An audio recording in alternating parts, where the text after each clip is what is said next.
Welcome to Penrose Learning, where we make understanding easy. In this video, I will show how to use durable AI only way.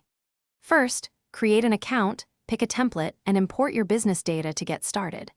I will walk you through choosing agents, setting triggers, and connecting tools step by step. Expect practical tips for common tasks, quick troubleshooting, and ways to measure success so you can confidently automate daily work without overcomplicating the process.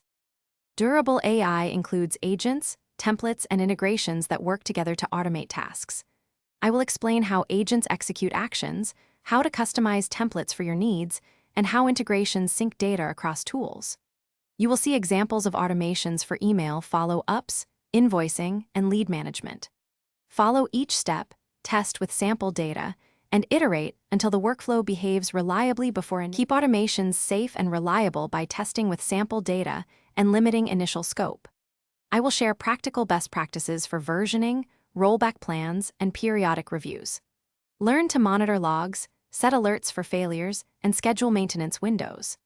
By starting small and measuring impact, you reduce risk and improve accuracy, making it easier to scale automations across teams while keeping control and visibility. Thanks for watching. If this was helpful, leave a like and consider subscribing. See you next time.